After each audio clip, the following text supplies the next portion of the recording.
Jesús vino para darnos vida y para darla en abundancia, ¿verdad?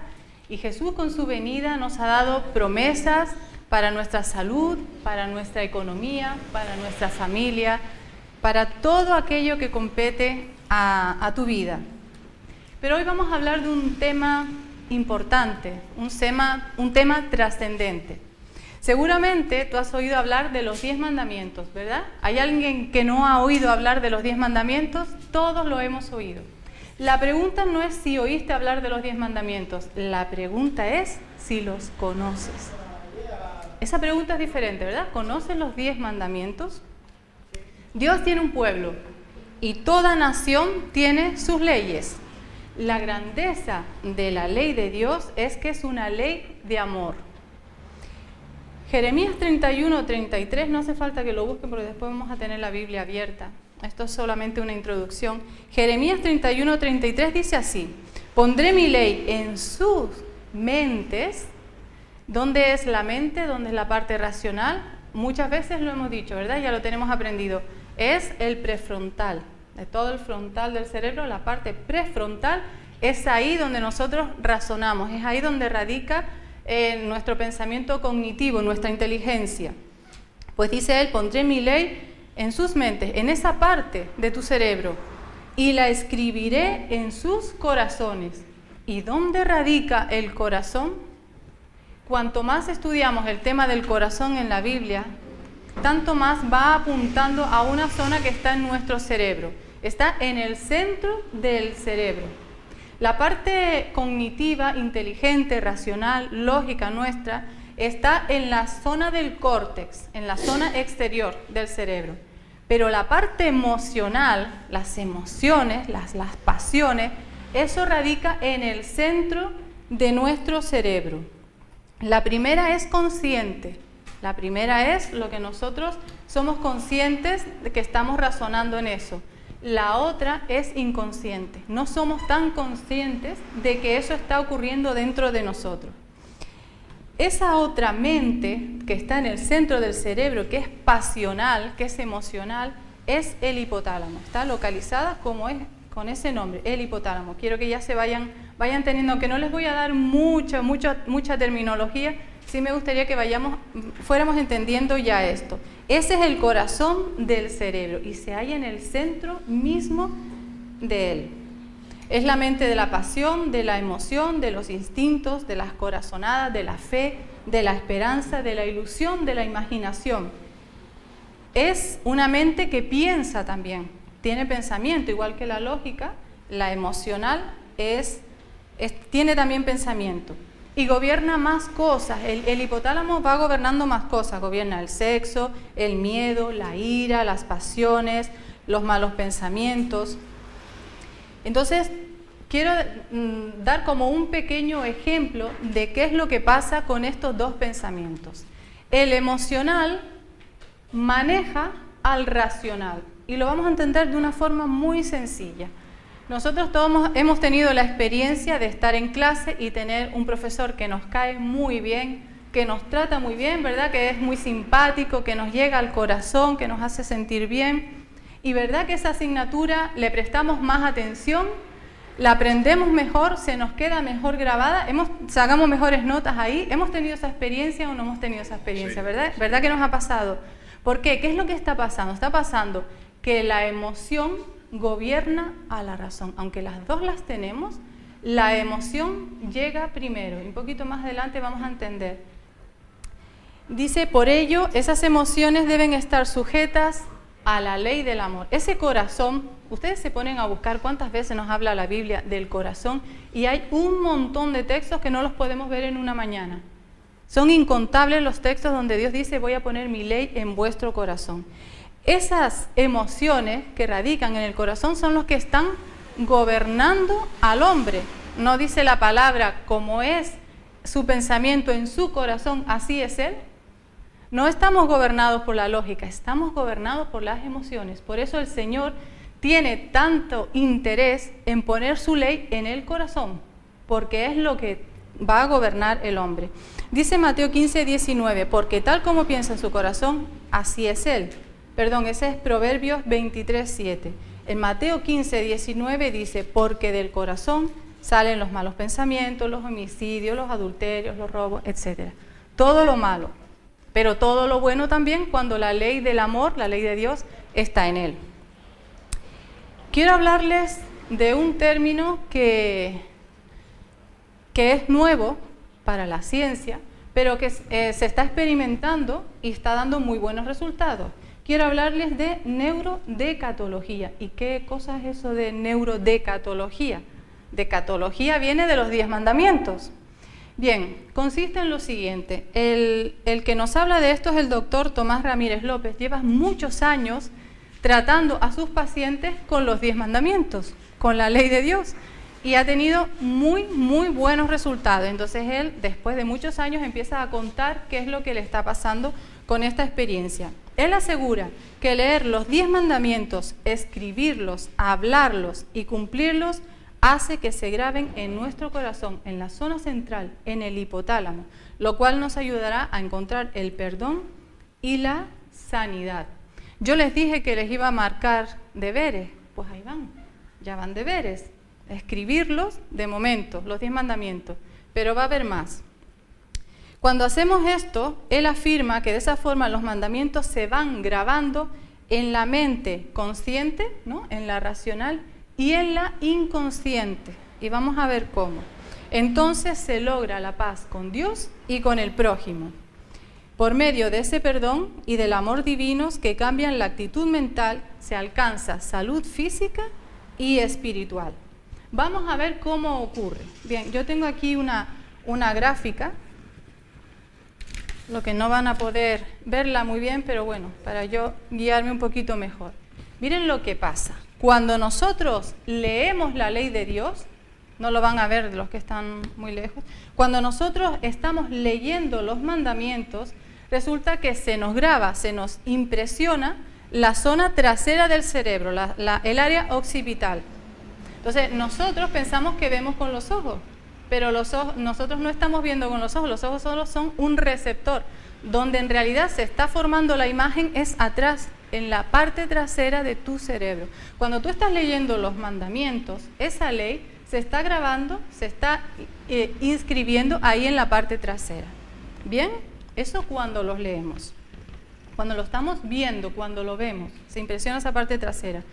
Cuando nosotros lo hablamos, porque él dice no solamente los escribas, sino después léelos, lee esos 10 mandamientos. Cuando nosotros los leemos y lo hablamos, se impresiona el área de Broca.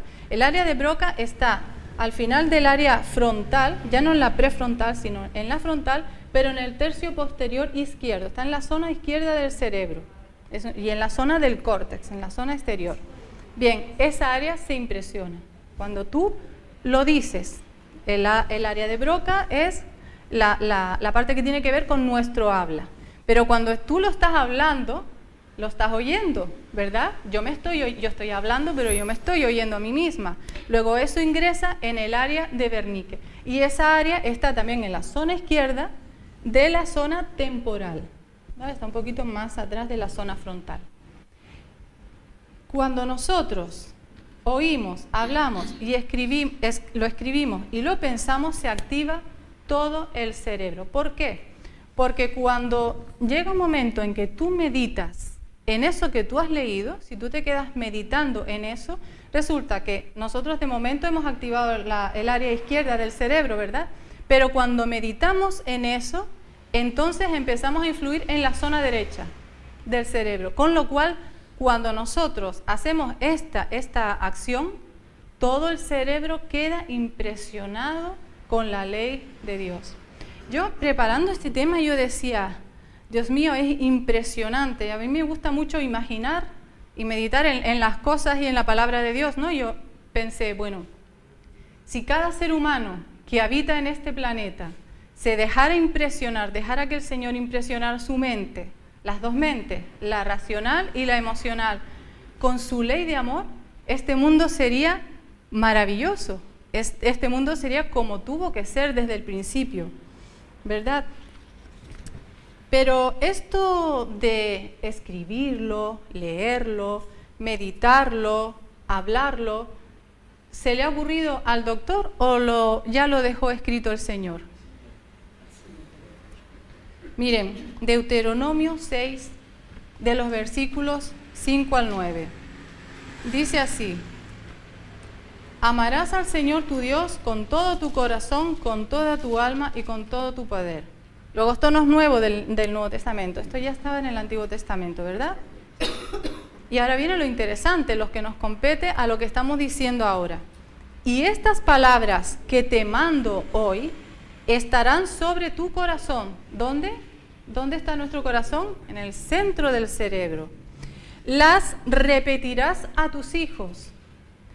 Y hablarás de ellas cuando estés en tu casa o cuando vayas por el camino. Si tú haces esto, no te queda más remedio que meditar. Cuando estamos meditando en la palabra de Dios, ¿qué hace? Todo el cerebro se activa. Al acostarte, al levantarte. Y nos quedaba una cosa, escribirlo, ¿verdad? Dijimos que había que escribir los 10 mandamientos. Pues termina Deuteronomio 5 diciendo: las escribirás en los postes de tu casa y en tus puertas.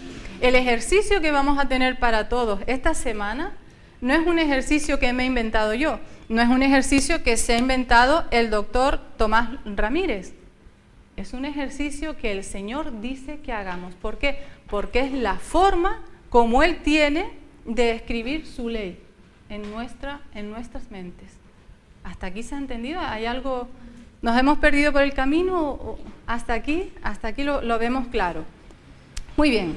Él tiene muchísimos testimonios de pacientes que encontraron la sanidad escribiendo los 10 mandamientos, meditando en esa ley de amor.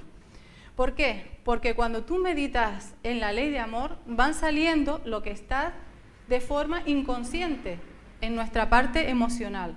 Es algo que nosotros estamos guardando ahí, que maneja nuestra vida, que maneja nuestras decisiones, nuestra lógica, pero de la que no somos conscientes, porque está ahí guardado como metido en una caja, ¿verdad?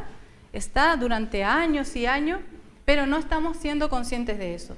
Cuando nosotros meditamos en la ley de Dios, lo que hace es que eso sale afuera, sale a flote. Y cuando nosotros entendemos la causa de lo que nos está pasando, entonces es el primer paso, ¿verdad? Siempre decimos, para poder mejorarte, tú tienes que saber cuál es la causa de lo que te está pasando para atacar a esa causa. Cuando nosotros meditamos en la ley de Dios, en los mandamientos, uno a uno va saliendo lo que está dentro de nuestro corazón y vamos siendo liberados. Ya veremos de qué forma. Elena de White, en Joyas de los Testimonios, dice así: Dios ha señalado que hay una relación entre la ley de Dios y la enfermedad.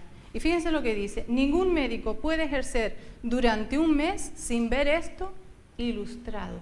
¿Qué está diciendo? Que la enfermedad, y después explicaré que no todas las enfermedades, pero los expertos y las personas que se dedican al tema de la salud hablan de un 90% de nuestras enfermedades que tienen que ver con qué es lo que está pasando a nivel inconsciente, a qué es lo que está pasando en el corazón de nuestro cerebro, en las emociones. Cuando uno se medita y se enfrenta a la maravillosa ley de amor que el Señor nos escribió, lo que ocurre es lo siguiente: viene a ser como una radiografía, ¿verdad? Estos días mi suegra lleva como un mes o casi un mes y medio mala, con unos dolores tremendos de espalda, pero no sabían, no daban con lo que tenía, no sabían qué es lo que estaba pasando, simplemente ella no se podía levantar, no podía caminar como antes, se encontraba mal.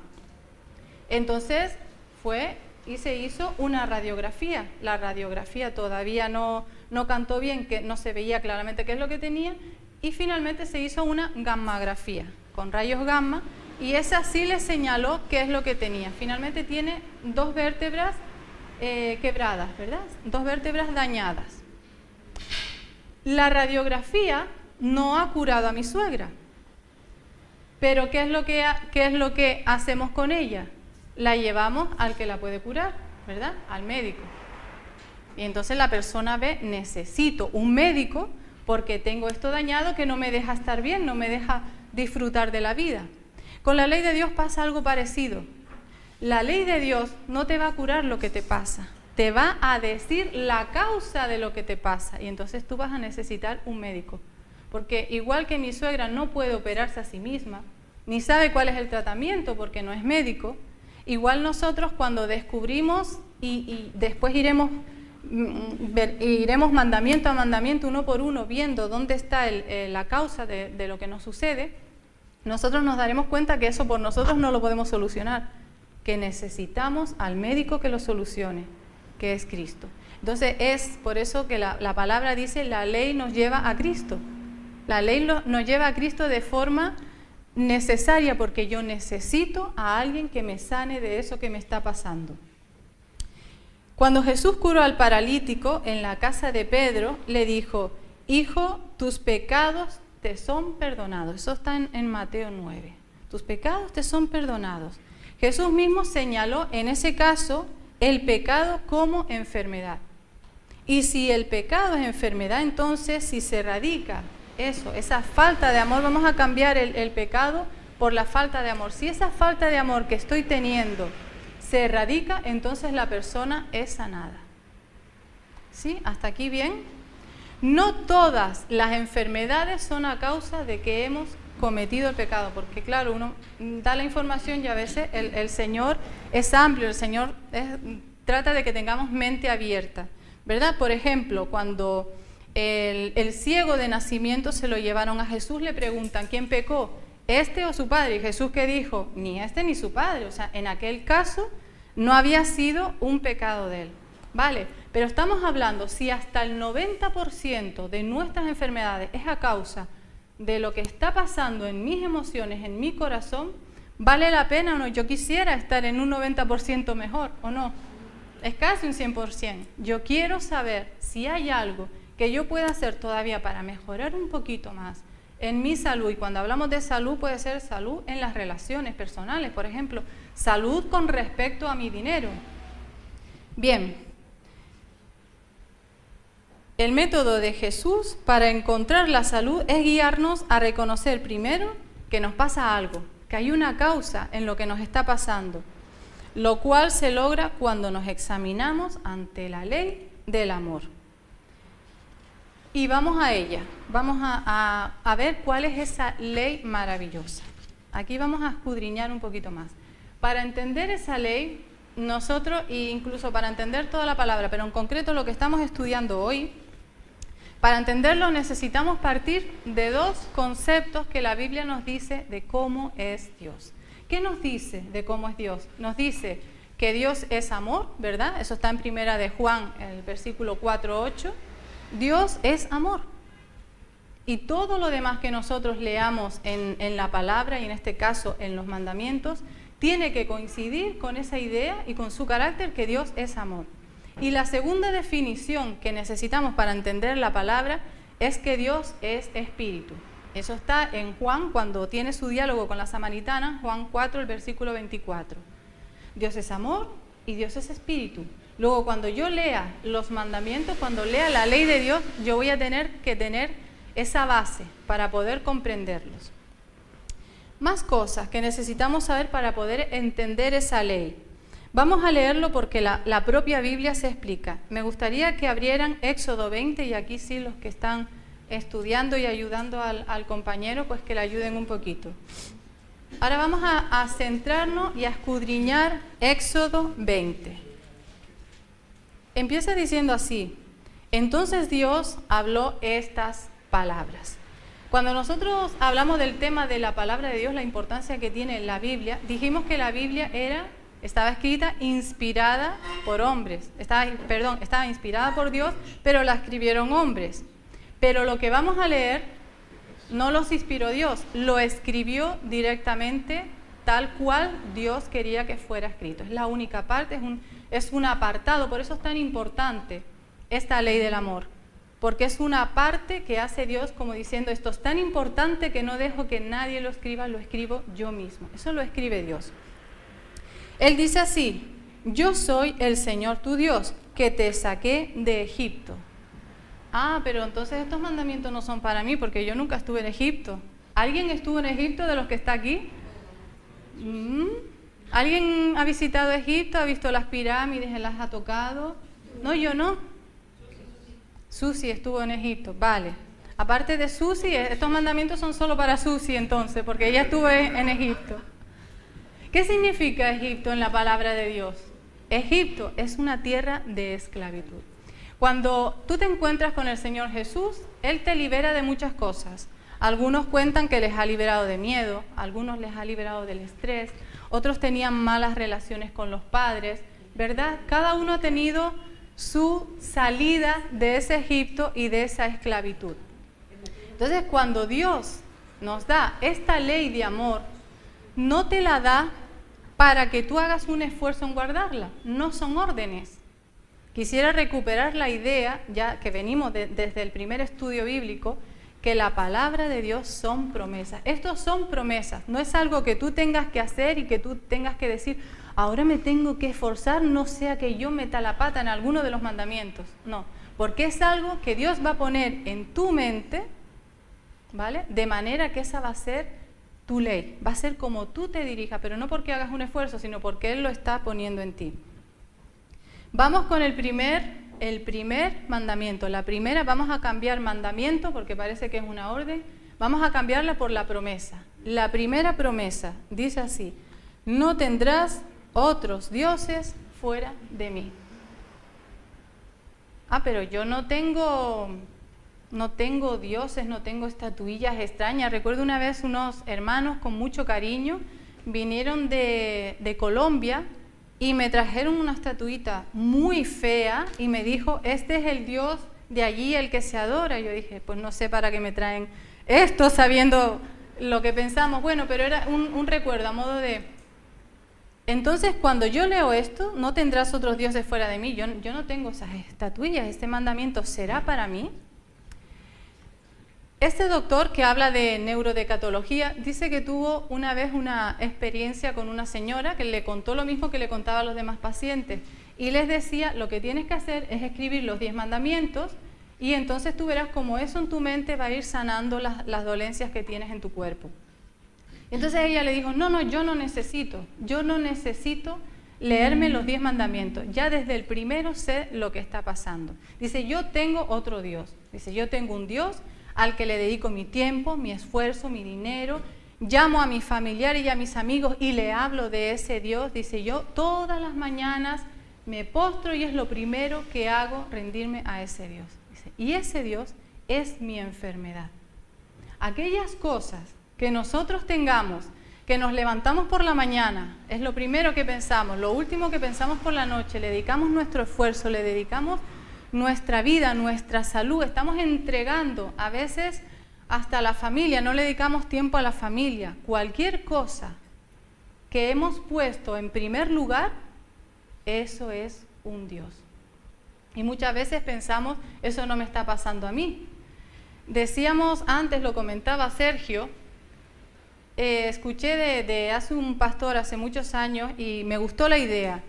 Él dice que todos tenemos un trono en nuestra mente y todos hemos puesto un Dios allí. Incluso las personas que dicen no creo en nadie, no creo en Dios, soy ateo, todos tenemos un Dios sentado en ese trono.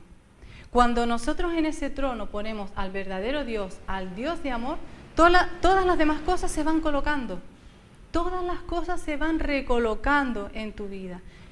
De todos los mandamientos que vamos a ver, de todas las promesas, que vamos a ver en esta mañana, este es el más importante, porque de él dependen todos los demás, de que nosotros pongamos al verdadero Dios en el trono y le dediquemos nuestros mejores pensamientos y nos inclinemos ante ese Dios de amor. Vamos con la segunda promesa que tiene Dios para nosotros. Dice, no te harás imagen, no te harás imagen. ¿Dónde dijimos que se formaba en nuestro cerebro cuando nosotros vemos algo? ¿Dónde se forma? En la zona trasera, ¿verdad? De nuestro cerebro, tu cerebro. Ahí es donde se está formando la imagen. Dice más, ni ninguna semejanza de lo que hay arriba en el cielo, ni abajo en la tierra, ni debajo del agua. Bien, te está diciendo, no me puedo hacer una imagen de algo que existe en el cielo o en la tierra o en el mar, Quiere decir, no me puedo hacer una imagen de algo que exista, que viva, que yo esté viendo. Bien, entonces aquí voy a entrar en un tema a lo mejor un poquito delicado. Cada uno que a la luz de la palabra de Dios lo interprete como el Señor le ilumine. Nosotros sabemos, porque la palabra de Dios dice que no nos hagamos imágenes, nosotros no nos vamos a postrar de rodillas delante de una imagen, de una estatua o de una figurita. Pero hacemos otro tipo de cosas. Y aquí lo dejo para que lo medite, cada uno lo hable con Dios. Pero sí hacemos imágenes, por ejemplo, en una postalita de Jesús, ¿verdad? Lo he visto a veces tocando a la ONU. A mí me parece que el Señor está diciendo, no te hagas una imagen. Nosotros decimos, no, pero lo estamos explicando para que los niños sepan cómo es Jesús, para que ellos tengan una idea, para explicárselo mejor. Pero vamos a ver una cosa, cuando esa persona crezca o ese niño todavía, cuando cierre los ojos y ore, ¿qué imagen le viene? Le viene la imagen de la postalita, ¿sí o no? Y está diciendo, este es mi Dios. Miren por qué creo que eso no se debe hacer. No te harás imagen ni ninguna semejanza, ya lo hemos visto. No te inclinarás ante ella, nosotros no vamos a doblar la rodilla, eso lo tenemos muy claro. Ni las honrarás. ¿Por qué? El Señor lo dice, porque el Señor tu Dios soy yo. ¿Y cuál es una de las características que vimos? Que el Señor es amor y que Dios es espíritu, es espíritu. Y si Dios es espíritu, ¿cómo voy a hacer una imagen física en mi retina o en mi área del cerebro? Cuando nosotros estamos poniendo una imagen de un Señor que lo pintó muy bonito, muy lindo, ¿verdad? Con los ojos claritos, con su pelo tan bonito, son muy lindos. Nunca vi un Jesús feo, ¿verdad? Muy bonito. Pero yo me imagino cuando Él dice, porque el Señor tu Dios soy yo, ¿hasta qué punto el Señor no puede poner su imagen, su verdadera imagen, porque yo estoy poniendo otra? Lo dejo para que ustedes lo oren y lo mediten con Dios, ¿verdad? Y dice así, porque el eterno tu Dios soy yo, soy fuerte, soy celoso.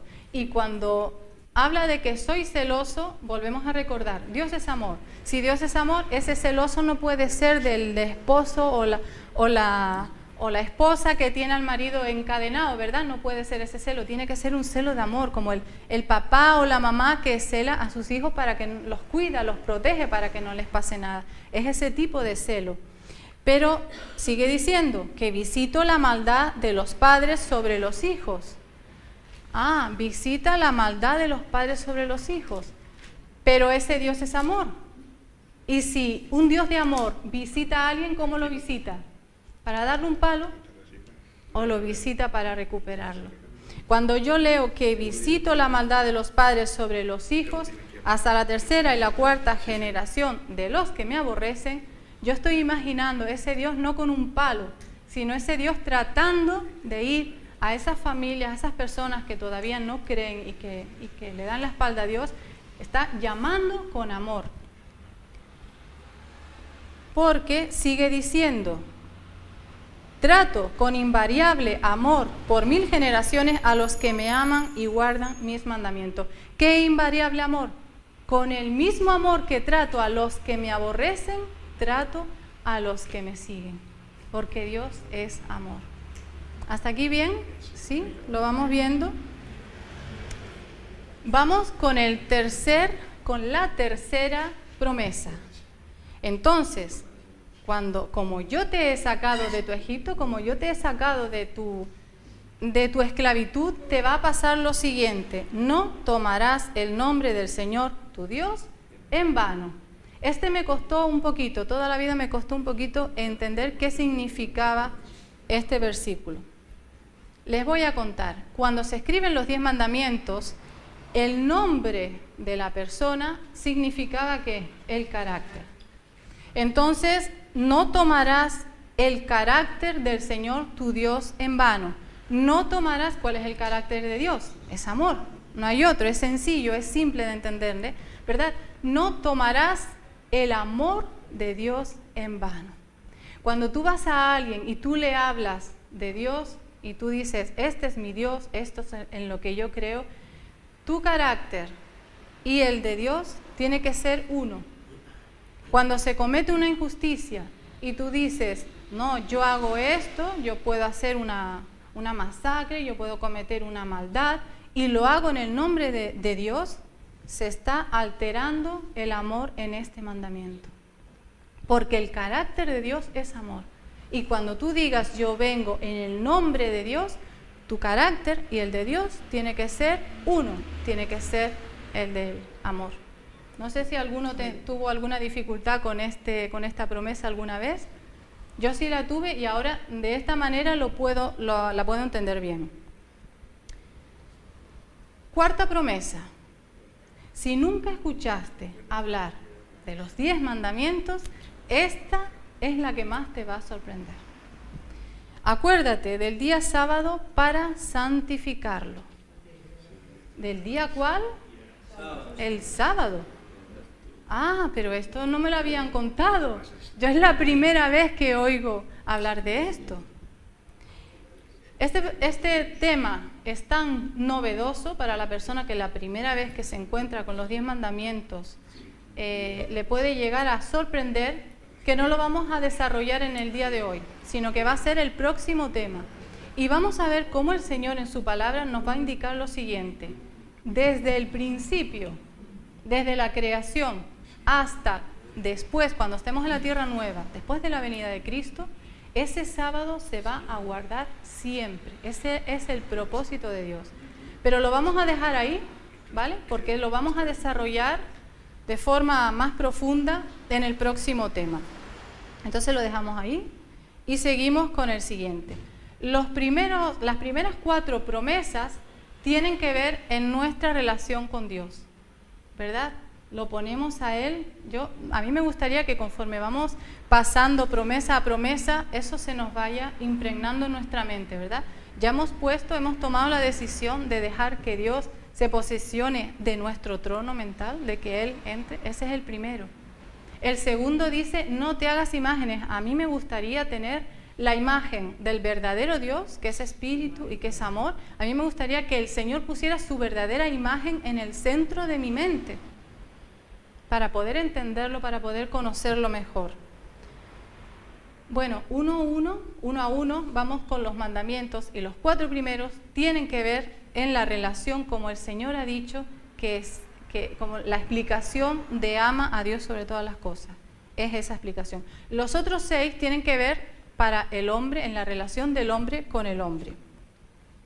Y el primero de ellos dice, honra a tu padre y a tu madre. ¿Para qué? Hay un propósito.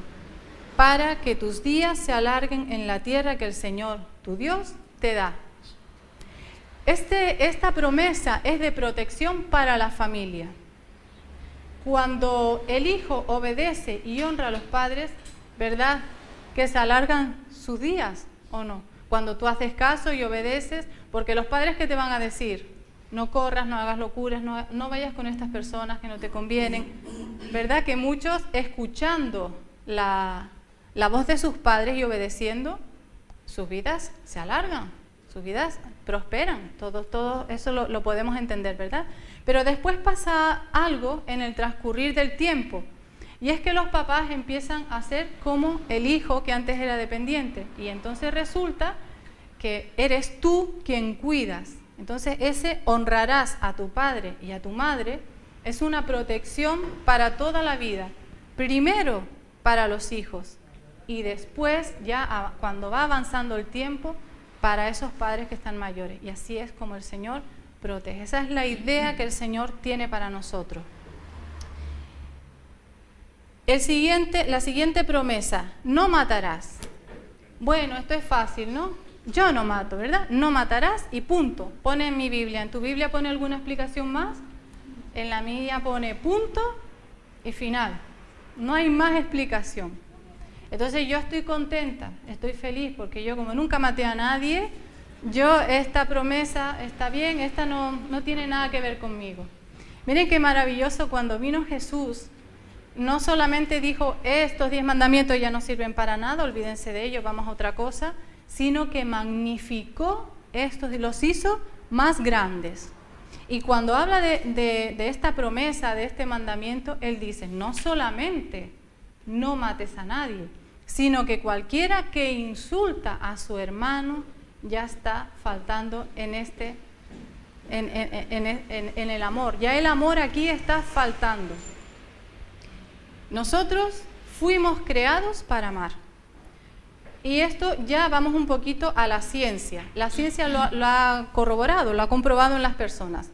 Se le dice a una persona en un laboratorio, se estudia su pulso, las sustancias que está emitiendo, cómo está funcionando su cerebro, y se le dice que hable de algún recuerdo bueno que tenga con respecto a alguna persona. Y entonces esa persona empieza a segregar, empieza su pulso a ir con las pulsaciones correctas, el corazón funciona bien, las sustancias que se segregan, las hormonas que se segregan en su cuerpo son las correctas, son de beneficio para la persona. Y eso ocurre cuando estamos hablando bien. Después se le dice, recuerda a alguien a quien no hayas perdonado, alguien que te hizo algún daño, ese cuerpo, ese organismo empieza a cambiar, pero vamos, 180 grados. Empieza a cambiar de forma que las hormonas que empieza a segregar son completamente distintas. Son hormonas que enferman el cuerpo, entre ellas siempre hablamos del cortisol, hay otras, pero la más importante es el cortisol, que llena el cerebro y cambia absolutamente la fisiología de la persona. Cuanto más nos volvemos a la ley de Dios y dejamos que ese amor vaya limpiando nuestro corazón, el centro de nuestro cerebro, más saludables, más sanos vamos a estar. Pero no solamente física, mental, sino me estoy refiriendo también a las relaciones con los demás. No cometerás adulterio. Bueno. Esto hoy en día yo creo que es más novedad que lo del sábado, ¿no? ¿Qué me dicen ustedes? Porque bueno, nosotros entendemos que tiene que haber un respeto, ¿verdad?, a los días que estamos viviendo. Nosotros no vamos a ir con un mazo a las personas que están llevando su vida como les parece y que van al ritmo que va la sociedad en estos días. Lo que sí pienso y medito con respecto a esto es que a lo mejor el propósito que Dios tenía cuando te creó era distinto. Era el que hubiera una familia, era el que hubiera una pareja, un papá, una mamá, unos niños que están ahí protegidos por ese padre y esa madre, ¿verdad? Y vuelvo a insistir, respetemos todas las formas porque el Señor no nos ha llamado, Jesús no iba dando palos a las personas, ¿verdad? Iba abrazando, iba dando amor. Solamente estas promesas y estos mandamientos están para que se vaya impregnando nuestra mente y lleguemos a tener vidas tan extraordinarias como el Señor Jesús quiso que tuviésemos desde el principio. ¿Sí? No hurtarás o no robarás. Eso está muy claro, ¿verdad? Y enseguida se nos va la mano al bolsillo y decimos, esto se refiere al dinero, que también es verdad. El Señor nos habla de cada uno lo suyo, pero también robamos en otras cosas. Robamos el tiempo a nuestros mayores, a nuestros hijos, a nuestros amigos, ¿verdad? El tiempo también lo podemos estar robando. Entonces, dediquémosle a la gente que nos importa, no les robemos el tiempo, porque eso redundará en nosotros. Vuelvo a recordar que fuimos creados para amar, y cuando estamos amando, algo ocurre en tu cuerpo. Mi madre me cuenta que ella, mi madre es una persona, a mí me gustaría que estuviera en la iglesia, porque yo digo, no tendría desperdicio, es una señora muy servicial.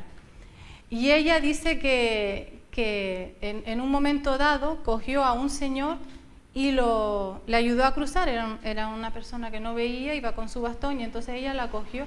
Y entonces me dice, oye, cuando llegué a la otra acera me sentí tan bien.